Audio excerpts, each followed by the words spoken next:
سرکشی کا رویہ نہیں اختیار کرنا چاہیے، آپ کو سر جھکانا چاہیے اللہ کے حکم کے سامنے۔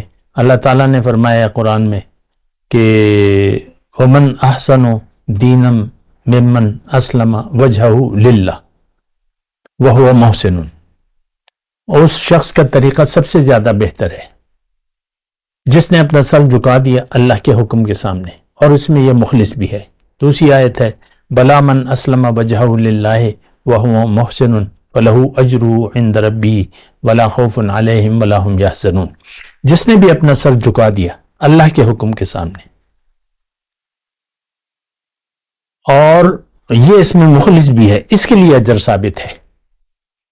مختصر بات یہ ہے کہ عبادت کہتے اطاعت کو، عبادت کہتے بندگی کو۔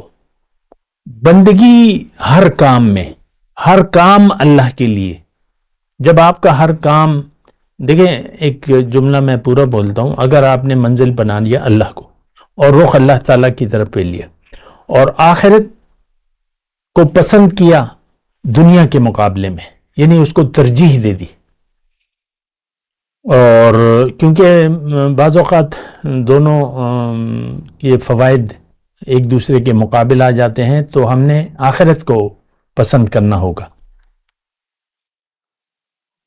اللہ کو منزل بنا لیا، آخرت کو ترجیح بنا لی اور اللہ کی طرف رخ کر لیا۔ اب آپ کو زندگی اللہ کے حکم کے مطابق گزارنی ہوگی۔